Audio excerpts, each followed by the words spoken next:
Higher education exam जैसे UGC net, JRF या UPHSC assistant professor की तैयारी करते समय एक सेक्शन ऐसा होता है जो अक्सर बहुत से कैंडिडेट्स को उलझा देता है, और वो है सूचना और संचार प्रौद्योगिकी यानी आईसीटी।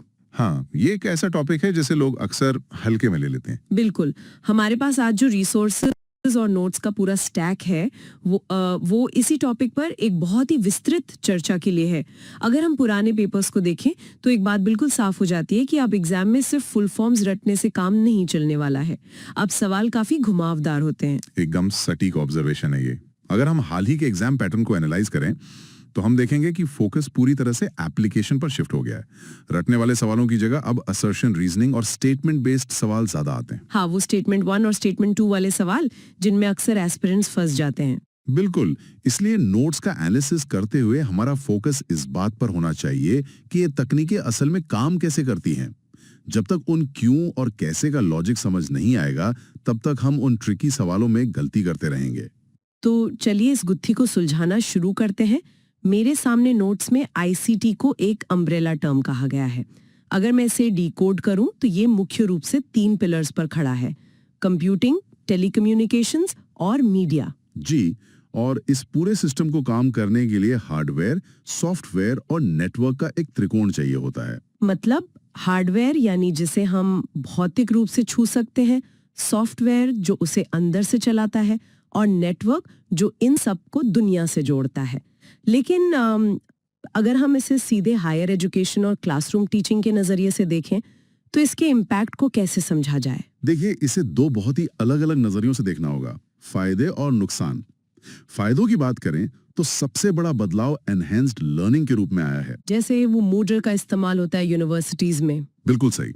मॉडल जैसे लर्निंग मैनेजमेंट सिस्टम्स यानी एलएमएस ने क्लासरूम की फिजिकल सीमाओं को लगभग खत्म कर दिया है।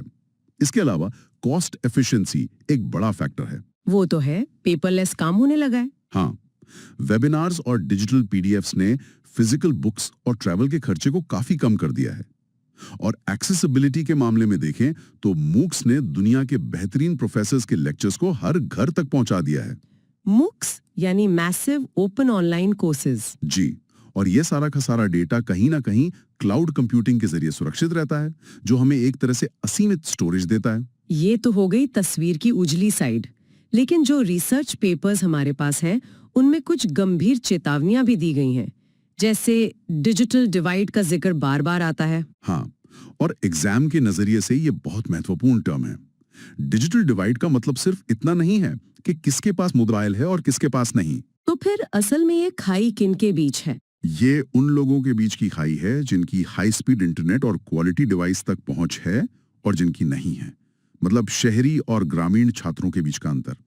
इसके अलावा टेक्नो स्ट्रेस एक नया और उभरता हुआ मुद्दा है।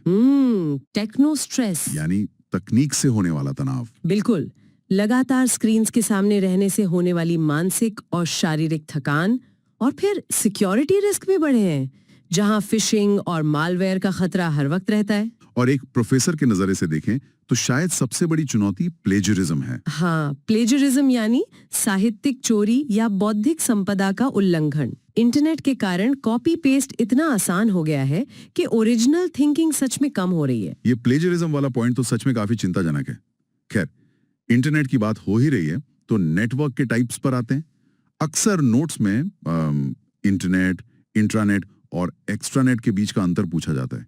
इन्हें आसानी से कैसे याद रखा जाए? इसे विजुलाइज करने का सबसे अच्छा तरीका है 3 नेस्टेड सर्कल्स की कल्पना करना।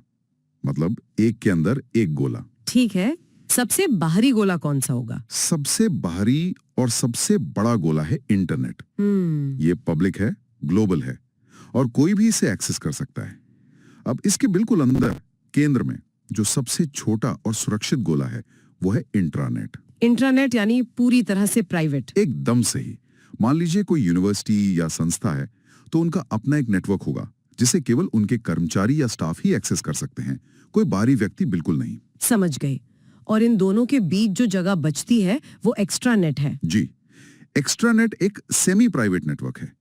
ये असल में इंट्रानेट का ही वो हिस्सा है जहां संस्था कुछ अधिकृत बाहरी लोगों को सीमित एक्सेस देती है। जैसे किसी यूनिवर्सिटी का वेंडर पोर्टल, या फिर और कंफ्यूजन जो अक्सर स्टूडेंट्स को होता है और जो एग्जामिनर्स का फेवरेट ट्रैप भी है, वो है वेब ब्राउजर और सर्च इंजन के बीच का फर्क। अरे हाँ, ये बहुत आम है। मेरे एक रिश्तेदार आज भी कहते हैं कि मैंने अपने फोन में गूगल इंस्टॉल कर लिया है, जबकि वो असल में क्रोम ब्राउजर की बात कर रहे होते हैं। ये एक बहुत ही आम धारणा है और इसी वजह से एग्जाम्स में इस पे सीधे सवाल बनते हैं। देखिए, वेब ब्राउजर एक सॉफ्टवेयर एप्लीकेशन है, इसे डिवाइस में इंस्टॉल करना पड़ता है। जैसे क्रोम हो गया, फायरफॉक्स या एप्पल वालों के लिए सफारी। जी, ये आपको इंटरनेट की दुनिया में जाने का रास्ता देता है।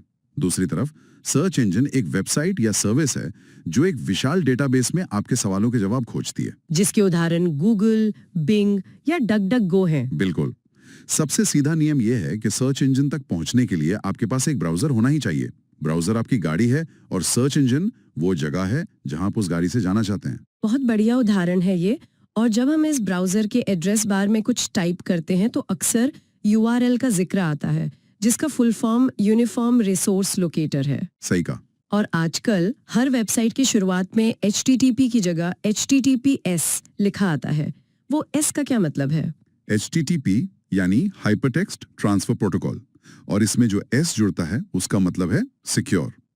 ये सुनिश्चित करता है कि आपके और वेबसाइट के बीच जो डेटा शेयर हो रहा है वो पूरी तरह से इनक्रिप्टेड है। और ये बैकएंड में कैसे काम करता है? जब हम URL डालते हैं तो बैकएंड में DNS काम करता है, यानी डोमेन नेम सिस्टम।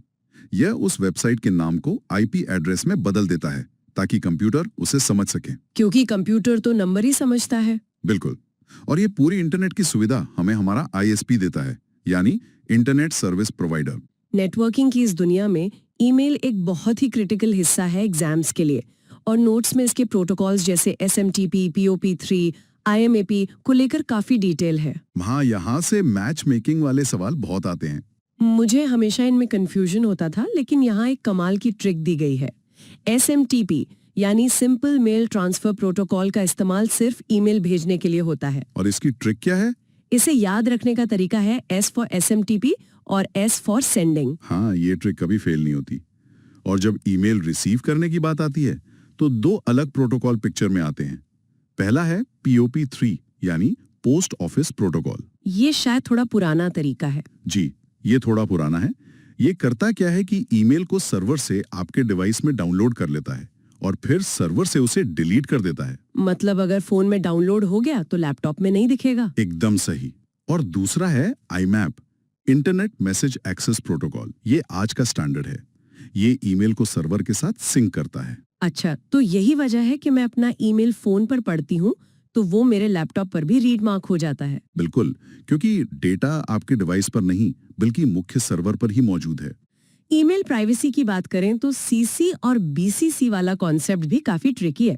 CC यानी कार्बन कॉपी तो समझ आता है कि सबको पता होता है कि ईमेल किस किस को गया है, सभी के एड्रेस ओपन होते हैं। हाँ, लेकिन BCC यानी ब्लाइंड कार्बन कॉपी को लेकर एग्जाम्स में लॉजिक चेक वाले सवाल बहुत आते हैं। यहाँ जो बात सबसे दिलचस्प है वो ये कि मान लीजिए मैं एक सिनेरियो देता हूँ। ठीक है, बताइए। मान लीजिए यूजर A ने एक ईमेल भेजा, उसने यूजर B को 2 में रखा और यूजर C को BCC में रखा, तो अब क्या होगा? तो इस सिनेरियो में यूजर B को तो लगेगा कि ईमेल सिर्फ उसे ही आया है। बिल्कुल, यूजर B पूरी तरह से अनजान होगा, उसे यूजर C का कोई अस्तित्व या जानकारी नहीं दिखेगी। लेकिन दूसरी तरफ यूजर C जो BCC में है, उसे क्या दिखेगा? उसे तो पता होगा ना कि असली ईमेल यूजर B को गया है। एकदम सही। इस एज को साफ साफ दिखाई देगा कि ये ईमेल असल में यूजर B को भेजा गया था और मुझे चुपके से इसकी एक कॉपी दी गई है। एग्जाम्स में अक्सर इसी लॉजिक को स्टेटमेंट बनाकर पूछा जाता है और कैंडिडेट्स जल्दीबाजी में गलती कर बैठते हैं। ये तो सच में दिमाग घुमाने वाला सवाल हो सकता है एग्जाम हॉल के प्रेशर में। चलिए नेटवर्क्स और सॉफ्टवेयर से थोड़ा बाहर निकलते हैं और हार्डवेयर के सफर पर चलते हैं। ये भी एक बहुत स्कोरिंग एरिया है। कंप्यूटर जनरेशंस की लिस्ट देखते हुए मुझे हैरानी होती है कि चीजें कितनी तेजी से बदली है। फर्स्ट जनरेशन में बड़े बड़े वैक्यूम ट्यूब्स इस्तेमाल होते थे जो पूरे कमरे के बराबर होते थे और बहुत जल्दी गर्म हो जाते थे। और फिर सेकंड जनरेशन में ट्रांजिस्टर्स ने उनकी जगह ली, जिससे साइज थोड़ा कम हुआ। लेकिन असली क्रांति तो थर्ड जनरेशन में आई ना। जी, थर्ड जनरेशन में इंटीग्रेटेड सर्किट्स यानी आईसीज का आविष्कार हुआ। एक छोटे से सिलिकॉन चिप पर बहुत सारे ट्रांजिस्टर्स फिट कर दिए गए। इसने कंप्यूटर का आकार अचानक से बहुत छोटा कर दिया। और फोर्थ जनरेशन में माइक्रो प्रोसेसर्स आए, जिसे हम VLSI कहते हैं, वेरी लार्ज स्केल इंटीग्रेशन। इसी ने हमारे घरों में डेस्कटॉप और लैपटॉप पहुंचाए। और आज हम फिफ्थ जनरेशन में जी रहे हैं, जो AI यानी आर्टिफिशियल इंटेलिजेंस और ULSI ultra large scale integration पर टिकी है। बिल्कुल। और इन सबको कंट्रोल करने के लिए एक दिमाग की जरूरत होती है, जिसे हम CPU या सेंट्रल प्रोसेसिंग यूनिट कहते हैं। नोट्स में CPU के दो मुख्य हिस्सों को बहुत अच्छे से समझाया गया है। एक है ALU और दूसरा CU। हाँ, ALU यानी अरिथमेटिक लॉजिक यूनिट। ये सारे गणितीय कैलकुलेशंस करता है और लॉजिकल काम करता है, जैसे कौन बड़ा है, कौन छोटा है या बराबर है। और CU यानी कंट्रोल यूनिट। इसे एक ट्रैफिक पुलिस वाले की तरह समझिए। ये खुद कोई कैलकुलेशन नहीं करता, बल्कि पूरे सिस्टम को निर्देश देता है कि कौन सा डेटा कहाँ जाएगा, मेमोरी से कब निकलेगा और आउटपुट तक कैसे पहुंचेगा। और डेटा अंदर डालने के लिए हमारे पास इनपुट डिवाइसेस हैं, कीबोर्ड और माउस तो सबको पता है, लेकिन एग्जाम्स में OMR और MICR ज्यादा पूछे जाते हैं, क्योंकि इनका सीधा संबंध एजुकेशन और एडमिनिस्ट्रेशन से है। सही बात है। OMR ऑप्टिकल मार्क रिकग्निशन वही तकनीक है जिससे हमारी वो गोलों वाली आंसर शीट्स चेक होती हैं। और MICR magnetic ink character recognition, इसका इस्तेमाल बैंक वाले चेक के नीचे लिखे स्पेशल नंबर्स को पढ़ने के लिए करते हैं। और आउटपुट में मॉनिटर है, जिसे VDU भी कहते हैं, विजुअल डिस्प्ले यूनिट। और प्लॉटर है। प्लॉटर शायद बड़े नक्शे या आर्किटेक्चरल डिजाइन प्रिंट करने के काम आता है ना? बिल्कुल। जहां एक साधारण प्रिंटर की लिमिट खत्म होती है, वहां प्लॉटर काम आता है। वैसे हार्डवेयर की बात चली रही है, तो सबसे ज्यादा सवाल मेमोरी सेक्शन से आते हैं। हाँ, प्राइमरी मेमोरी में दो नाम सबसे ऊपर है, रैम और रोम। रैम यानी रैंडम एक्सेस मेमोरी। ये एक वर्किंग स्पेस की तरह है और ये वॉलेटाइल होती है, यानी अस्थायी। जैसे ही कंप्यूटर बंद होगा, पावर कट होगा, रैम का सारा डेटा गायब हो जाएगा। एकदम सही। और दूसरी तरफ रोम है, रीड ओनली मेमोरी। इसमें हमारा परमानेंट या नॉन वॉलेटाइल डेटा होता है। मैंने पढ़ा है कि इसमें बायोस स्टोर होता है। जी, बायोस यानी बेसिक इनपुट आउटपुट सिस्टम। यही वो प्रोग्राम है जो कंप्यूटर को ऑन करते ही ये चेक करता है कि सारे हार्डवेयर सही से जुड़े हैं या नहीं।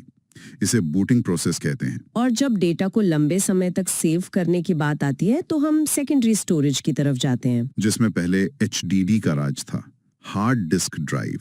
इसके अंदर घूमने वाली मैग्नेटिक प्लेट्स होती हैं। क्योंकि इसमें मूविंग पार्ट्स होते हैं, इसलिए ये थोड़ा शोर करती है, धीमी होती है और गिरने पर जल्दी खराब हो सकती है। लेकिन आजकल SSD का जमाना है, सॉलिड स्टेट ड्राइव। इसमें पेन ड्राइव की तरह फ्लैश मेमोरी होती है ना? बिल्कुल। कोई घूमने वाला पुर्जा नहीं होता, इसलिए ये बहुत तेज, शांत और ड्यूरेबल होती है। हाँ, लैपटॉप खरीदते समय दुकानदार भी यही कहते कि SSD वाला मॉडल लीजिए, बूटिंग फास्ट होगी। अच्छा, मेमोरी के साइज को लेकर एक मेमोरी हिरार्की या पदानुक्रम का जिक्र है नोट्स में। ये पदानुक्रम हमेशा छोटे से बड़े क्रम में याद रखना चाहिए कैंडिडेट्स को। सबसे छोटी यूनिट होती है बिट, जो सिर्फ एक 0 या 1 होती है। और 4 बिट्स को मिला दें तो एक निबल बनता है। सही। 8 बिट्स को मिलाने पर एक बाइट बनता है। इसके बाद किलोबाइट यानी KB, megabyte MB, terabyte TB, petabyte PB, exabyte EB, zettabyte ZB और आखिर में योटाबाइट YB आते हैं। यहाँ पर एक ऐसा कैलकुलेशन ट्रैप है जिसने कई एस्पिरेंट्स के मार्क्स कटवाए हैं। आप उस 1000 और 1024 वाले कंफ्यूजन की बात कर रही हैं? बिल्कुल। जब हम डेसिमल या बेस 10 सिस्टम की बात करते हैं, तो 1 किलोबाइट में 1000 बाइट्स होते हैं, लेकिन कंप्यूटर तो बाइनरी यानी बेस 2 पर काम करता है। यही वो कैच है। बाइनरी सिस्टम में 1 KB असल में 1024 बाइट्स के बराबर होता है। जैसे हम 16 GB की पेन ड्राइव खरीदते हैं, तो कंप्यूटर में लगाने पर वो 14.8 GB ही दिखाती है। ऐसा इसलिए क्योंकि बनाने वाली कंपनी उसे 1000 के बेस पर बेचती है, लेकिन कंप्यूटर का ऑपरेटिंग सिस्टम उसे 1024 के बेस पर पड़ता है। तो एग्जाम के लिए क्या रूल होना चाहिए? एग्जाम के लिए एक सीधा नियम है, जब तक सवाल में खास तौर पर डेसिमल या 1000 शब्द का इस्तेमाल ना किया गया हो, हमें हमेशा बाइनरी कन्वर्जन यानी 1024 वाले ऑप्शन को ही सही मानना है। ये बहुत ही क्रिटिकल इंसाइट है। चलिए हार्डवेयर और मेमोरी से आगे बढ़कर सॉफ्टवेयर की दुनिया में चलते हैं। सॉफ्टवेयर को मुख्य रूप से 3 भागों में बांटा गया है। जी, सिस्टम सॉफ्टवेयर, एप्लीकेशन सॉफ्टवेयर और open source software. System software जैसे हमारा operating system, Windows, Linux, Android, जो सीधे हार्डवेयर को चलाता है। एप्लीकेशन सॉफ्टवेयर जैसे MS ऑफिस, जो हमारे खास कामों के लिए होता है। लेकिन हायर एजुकेशन एग्जाम्स में सबसे ज्यादा फोकस ओपन सोर्स सॉफ्टवेयर पर रहता है। ऐसा क्यों? इसके पीछे एक बड़ी वजह है। ओपन सोर्स सॉफ्टवेयर का मतलब है कि उस सॉफ्टवेयर का सोर्स कोड सबके लिए फ्री में उपलब्ध है। मतलब कोई भी उसे मॉडिफाई कर सकता है? बिल्कुल। दुनिया भर के डेवलपर्स उसमें बदलाव कर सकते हैं, उसे बेहतर बना सकते हैं, वो भी बिना कोई लाइसेंस फीस दिए। लिनक्स ऑपरेटिंग सिस्टम और मूडल, जो एक बेहतरीन LMS है, ओपन सोर्स के सबसे बड़े उदाहरण हैं। और क्योंकि शिक्षा में ओपन एक्सेस को काफी बढ़ावा दिया जा रहा है, इसलिए एग्जाम्स में ये फेवरेट टॉपिक है। सही कहा। शिक्षा को बढ़ावा देने की बात आई है तो भारत सरकार के डिजिटल इनिशिएटिव्स को इग्नोर नहीं किया जा सकता। नोट्स में स्वयं का पूरा एक सेक्शन है। स्वयं यानी study webs of active learning for young aspiring minds. ये भारत का अपना नेशनल मूक्स प्लेटफॉर्म है, जहां 9वीं क्लास से लेकर पोस्ट ग्रेजुएशन तक के कोर्सेज फ्री में उपलब्ध हैं। लेकिन यहाँ एक व्यावहारिक सवाल उठता है। जिन दूर दराज के इलाकों में ब्रॉडबैंड या अच्छा इंटरनेट नहीं है, वहाँ स्वयं कैसे पहुंचेगा? इसके जवाब में शायद सरकार ने स्वयं प्रभा शुरू किया। एकदम सही। स्वयं प्रभा कोई इंटरनेट प्लेटफॉर्म नहीं है, बल्कि ये GSAT-15 सैटेलाइट के जरिए प्रसारित होने वाले 40 DTH चैनल्स का एक ग्रुप है, जो टीवी पर 24x7 एजुकेशनल कंटेंट दिखाता है। मतलब अगर इंटरनेट नहीं भी है तो टीवी के डिश एंटेना से पढ़ाई हो सकती है। जी, इसके अलावा इंजीनियरिंग और साइंस पर फोकस करने के लिए NPTEL एक बहुत ही प्रतिष्ठित पहल है। और डॉक्यूमेंट्स और सर्टिफिकेट्स को सुरक्षित रखने के लिए भी कई डिजिटल रिपोजिटरीज बनाई गई हैं, जैसे NAD, नेशनल एकेडमिक डिपॉजिटरी। ये एक ऐसा ऑनलाइन स्टोर है जहां यूनिवर्सिटीज सीधे छात्रों की डिग्रियां अपलोड करती हैं। इससे डिग्रियों के खोने का डर नहीं रहता और वेरिफिकेशन भी आसान हो जाता है। आम नागरिकों के दस्तावेजों के लिए डिजिलॉकर है और रिसर्चर्स के लिए शोध सिंधु है, जो जर्नल्स का एक विशाल कंसोर्टियम है। साथ ही NDL यानी नेशनल डिजिटल लाइब्रेरी और INFLI BNT जैसी संस्थाएं पूरी डिजिटल एजुकेशन का आधार बन गई हैं। जब हम इतना सारा कीमती डेटा और सर्टिफिकेट्स क्लाउड पर रख रहे हैं, तो साइबर सुरक्षा का विषय अपने आप सिलेबस के केंद्र में आ जाता है। यहाँ से बहुत ही स्पेसिफिक सवाल बनते हैं, खासकर मालवेयर के प्रकारों को लेकर। साइबर खतरों को समझना आज के समय में बहुत जरूरी है। मुझे याद है एक बार एग्जाम्स में वायरस और वर्म के बीच का अंतर पूछा गया था। दोनों तो कंप्यूटर को नुकसान ही पहुंचाते हैं, फिर इनमें फर्क क्या है? फर्क इनके फैलने के तरीके में है। देखिए, वायरस को एक्टिव होने के लिए हमेशा एक होस्ट फाइल या प्रोग्राम की जरूरत होती है। मतलब जब तक यूजर उस इन्फेक्टेड फाइल को क्लिक नहीं करेगा तब तक कुछ नहीं होगा। बिल्कुल, जब तक आप उसे ओपन नहीं करेंगे, वायरस कुछ नहीं कर सकता। इसके विपरीत वर्म बहुत खतरनाक होता है। उसे किसी होस्ट की जरूरत नहीं होती, तो वो खुद से काम करता है। हाँ, वो नेटवर्क में आते ही स्वतंत्र रूप से खुद की कॉपियां बनाना शुरू कर देता है, जिसे सेल्फ रेप्लिकेट कहते हैं, और पूरे नेटवर्क को जाम कर सकता है। बाप रे। इसके अलावा फिशिंग तो आजकल हर दूसरे दिन सुनने को मिलता है। फिशिंग यानी पासवर्ड चुराने का तरीका। कोई फर्जी ईमेल या मैसेज आता है जो बिल्कुल असली बैंक या संस्था जैसा दिखता है और लोगों से उनकी सेंसिटिव जानकारी मांग लेता है। और रैंसमवेयर भी है, जो सिस्टम की फाइल्स को इनक्रिप्ट कर देता है, मतलब लॉक कर देता है, और फिर उन्हें खोलने के बदले पैसे या फिरौती की मांग करता है। एक स्पाईवेयर भी है, जैसे कीलॉगर्स। कीलॉगर्स क्या करते हैं? ये छुपकर आपकी हर एक्टिविटी मॉनिटर करते हैं, यहाँ तक कि आप कीबोर्ड पे जो भी बटन दबा रहे हैं उसे भी रिकॉर्ड करके हैकर्स तक भेज देते हैं। ये तो प्राइवेसी के लिए बहुत बड़ा खतरा है। साइबर सिक्योरिटी के साथ साथ हमें डिजिटल दुनिया के कुछ बेसिक फाइल फॉर्मेट्स और फुल फॉर्म्स को भी क्विकली डिकोड कर लेना चाहिए। ये फुल फॉर्म्स मैच मेकिंग में बहुत काम आते हैं। जैसे इमेजेस के लिए हम JPG इस्तेमाल करते हैं, joint photographic experts group. Video के लिए MPG होता है, moving picture experts group. Audio files के लिए MP3 या वेव यानी wave form audio file format. और डेटा या स्प्रेडशीट के लिए CSV कॉमा सेपरेटेड वैल्यूज काफी काम आता है। PDF तो हम सब जानते ही हैं। और नेटवर्किंग के कुछ ऐसे टर्म्स हैं जो हमारे रोजमर्रा की जिंदगी का हिस्सा बन चुके हैं, जैसे VPN, वर्चुअल प्राइवेट नेटवर्क, जो हमें पब्लिक वाईफाई पर भी सुरक्षित ब्राउजिंग देता है। और VoIP भी है, वॉइस ओवर इंटरनेट प्रोटोकॉल, जिसके जरिए हम इंटरनेट का इस्तेमाल करके वॉइस कॉल्स कर पाते हैं। और पूरी इंटरनेट की दुनिया जिस नियम पर चलती है, TCP/IP प्रोटोकॉल। कुछ जनरल कंप्यूटिंग टर्म्स भी बहुत जरूरी हैं, जैसे GUI, ग्राफिकल यूजर इंटरफेस। बिल्कुल। याद कीजिए वो समय जब कंप्यूटर में सिर्फ ब्लैक स्क्रीन पर कोड टाइप करना पड़ता था। GUI ने हमें आइकन्स, माउस और विंडोज दिए, जिससे कंप्यूटर आम इंसान के लिए इस्तेमाल करना आसान हो पाया। इसके अलावा USB, यूनिवर्सल सीरियल बस, जिससे हम पेन ड्राइव लगाते हैं, VGA केबल्स जो मॉनिटर से जुड़ती हैं, और एक बहुत ही दिलचस्प टर्म है WYSIWG। ये सुनने में बड़ा अजीब लगता है। हाँ, YISIWYIG। इसका फुल फॉर्म है What you see is what you get। इसका मतलब है कि आप स्क्रीन पर डॉक्यूमेंट को जैसा डिजाइन करेंगे वो प्रिंट होने पर बिल्कुल वैसा ही दिखेगा। आजकल SaaS, software as a service, और IoT, इंटरनेट ऑफ थिंग्स जैसे टर्म्स भी काफी चलन में हैं। जो क्लाउड और स्मार्ट डिवाइसेस से जुड़े हैं। तो आज हमने इस पूरे स्टैक को काफी गहराई से खंगाल लिया है।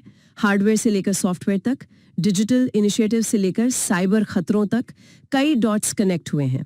इस चर्चा को समेटते हुए अगर मुझे एस्पिरेंट्स को एक फाइनल PYQ कॉन्सेप्ट चेक देना हो तो मेरी सलाह होगी कि कुछ कीवर्ड्स को हमेशा दिमाग में लॉक कर लें। जैसे कि अगर मैच मेकिंग सवाल में SMTP आए तो उसे ईमेल सेंडिंग से जोड़ें, रैम को हमेशा वॉलेटाइल मेमोरी से जोड़ें, ओपन सोर्स दिखे तो ऑप्शंस में लिनक्स या मूडल खोजें। और स्वयं का मतलब है MOOCs। बिल्कुल। SSD का मतलब है एक फास्ट ड्राइव जिसमें कोई घूमने वाले पुर्जे नहीं होते, और फिशिंग का सीधा सा अर्थ है ईमेल के जरिए आइडेंटिटी की चोरी। ये मैच मेकिंग वाला फॉर्मूला तो सच में एग्जाम में बहुत टाइम बचाने वाला है। और एग्जाम हॉल के लिए एक आखिरी टिप, जब आप सवाल पढ़ें तो नॉट यानी नहीं या एक्सेप्ट यानी कि सिवाय जैसे शब्दों पर बहुत ध्यान दें। हाँ, यहाँ सबसे ज्यादा गलतियां होती हैं। कई बार हम कॉन्सेप्ट जानते हुए भी जल्दबाजी में इन छोटे शब्दों को मिस कर देते हैं और आते हुए आसान सवाल गलत कर बैठते हैं। ये एक बहुत ही प्रैक्टिकल सलाह है।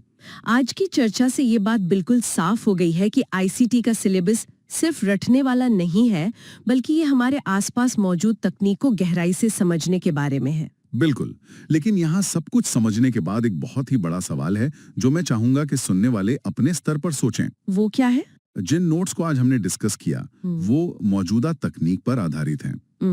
लेकिन जैसे जैसे पूरी शिक्षा व्यवस्था आर्टिफिशियल इंटेलिजेंस और एडवांस्ड क्लाउड सिस्टम्स पर शिफ्ट हो रही है, तो क्या भविष्य में डिजिटल डिवाइड की परिभाषा बदल नहीं जाएगी? मतलब अभी हम सिर्फ इंटरनेट की बात कर रहे हैं। हाँ, क्या भविष्य में डिजिटल डिवाइड इस बात से तय होगा कि किसके पास इंटरनेट है, या इस बात से तय होगा कि किसके पास सोचने, एनालाइज करने और सीखने के लिए सबसे उन्नत AI टूल्स मौजूद हैं? ये एक ऐसा विचार है जो सच में सोचने पर मजबूर करता है।